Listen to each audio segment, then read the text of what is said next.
Well, this is a time of year when everybody sets goals, right? And if you are looking at a blank page and someone has given you an assignment like set your goals for next year, I want to share with you 5, maybe 6 principles that I think provide a good seeding ground for goal setting. We're going to be doing our personal business planning goal setting session on December 5th.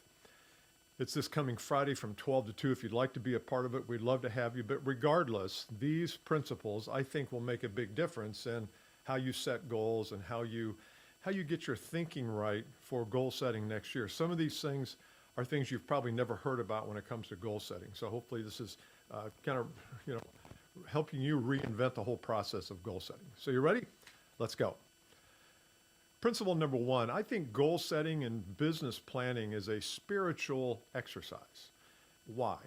Well, because you're taking something that doesn't exist in its current form and you're imagining something in the future, say the end of December of 2026, and you're saying, okay, I'm going to create this thing.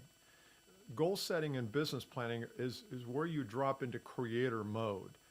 Anything is possible. Not everything, but anything is possible. So we want you to have a good understanding of the principle that this is a spiritual exercise, meaning it's not only muscles and mechanics. Muscles and mechanics are things like, I got to pick up the phone, I got to make calls, I got to network, I got to do this and that.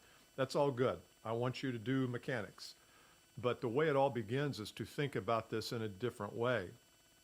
And I think that's a spiritual and a very creative process. So that's one thing to keep in mind before you start to set goals. Principle number 2, and this is something I've always had messed up. And I used to think that goal setting was about me. What do I want to accomplish for me, within me? What is my preference?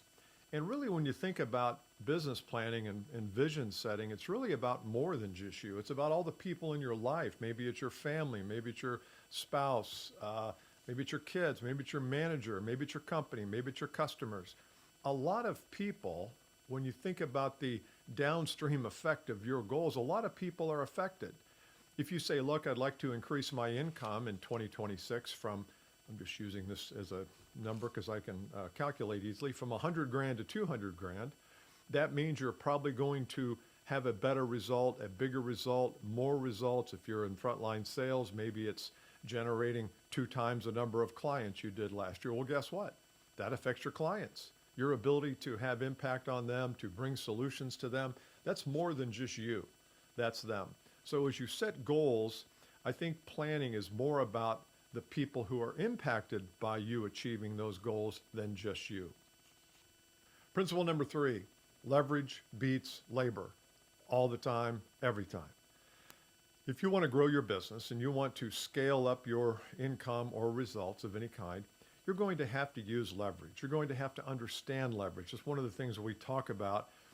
We'll talk about in our December 5th planning session. You don't hear that much from goal setting trainers or coaches. Nobody talks about leverage. I believe it's the most important thing because if you're going to do more in the same amount of time, you're going to have to use leverage.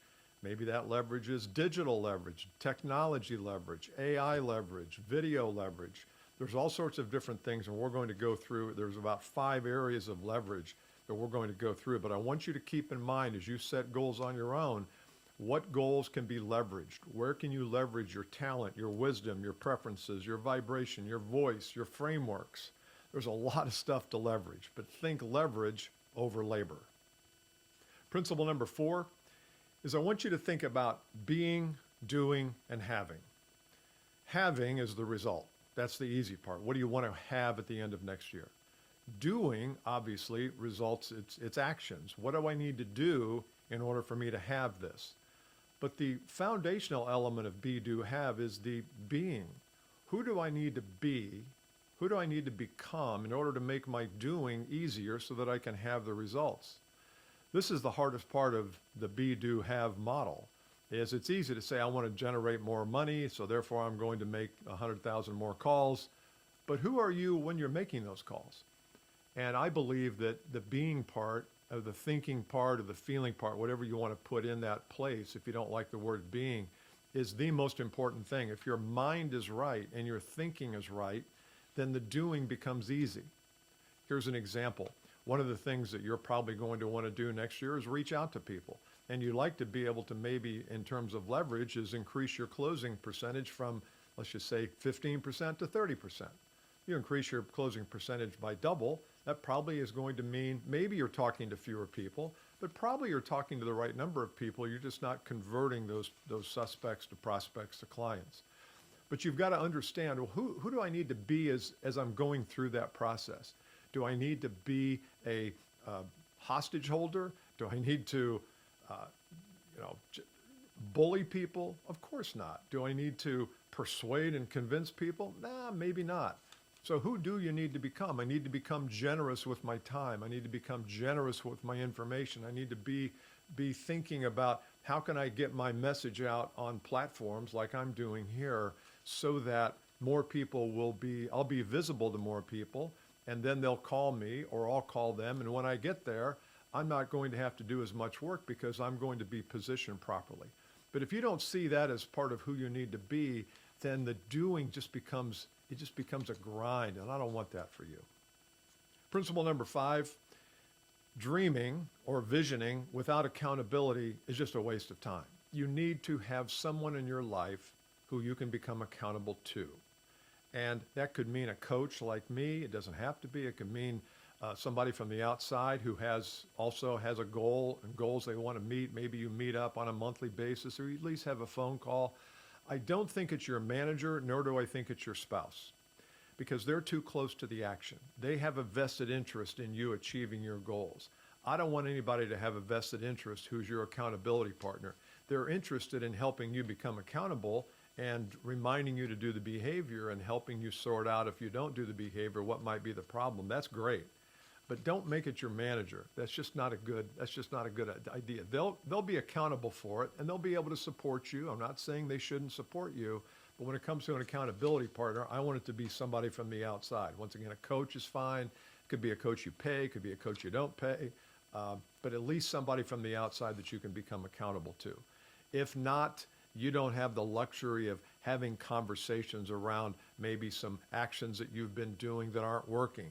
An accountability partner will say, look, you've been making cold calls now. I've been hearing about this for 3 months and nothing's happening. So let's look at changing the dynamic. Let's look at changing the inputs.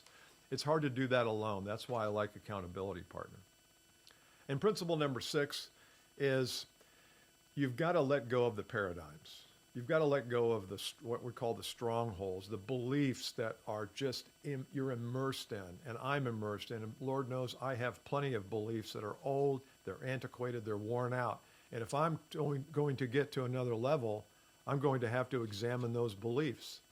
You know, one belief you might have is that my personal brand doesn't matter. It's all about the corporate brand, the business brand. Well, that's false. Your personal brand does matter. If you're in business-to-business sales or marketing of any kind, your personal brand absolutely matters. If you're in business-to-consumer, where people are coming into the store and they're buying from you, I'm not sure your personal brand really matters that much, although it could. So that's an example of a belief that you're going to have to jettison. Another belief is that your customers are not online. They don't get information online. Used to be that was a pretty popular stronghold and paradigm. That's just not true anymore. That's where everybody gets information. And if you're not there, and if you're not being visible, and if you're not helping them solve problems before they pay you, then you're not building your personal brand, and that's a belief that has to be deleted. In its place, you've got to find other beliefs, and that's what we'll get into on December 5th is, okay, I've got some beliefs that aren't helping me. How do I get to the point where I change my beliefs? And one way to do it is to identify the beliefs you have that might be holding you back, and then create the opposite belief. What would be a more resourceful belief to have? And then consistently make yourself aware of that. Keep it in front of you. It could be self-talk, it could be meditation, it could be envisioning. But if our beliefs stay the same, it becomes really hard for us to accomplish our goals because we'll just accomplish what we've always accomplished. And I want 2026 to be a special year for you. I think there are some headwinds. You've got tariffs and markets and competition and AI and digital and all that stuff. But if you get focused for yourself on what beliefs do you need to have, I heard a guy the other day say, you know, it's not the economy, it's your economy. It's the personal economy. So forget about what's happening in the marketplace. I'm more interested in your beliefs, your tactics, your strategies, your messaging. That's what's really going to make the difference in 2026. So if any of these appeal to you, awesome. I hope you use these as your goal setting. If you don't have a workshop that you're attending yet, I've got one on December 5th. It's $97 tuition. It's 2 hours. You get a handout. It's like a 14-page handout. And I'll walk you through each of these 9 building blocks. It takes about 10 to 12 minutes to go through each one so that when you're done, you leave with a plan. And you leave with an action plan, and you leave with the first 90 days of next year kind of lined out. So if you'd like to join me, I'd love to have you. Go to billcaskey.com/business planning. It should be in the first comment below. I'd love to see you on December 5th, but if not, make sure you engage with these principles so that your goals come to fruition in 2026. All right, I'll see you next time. Bye.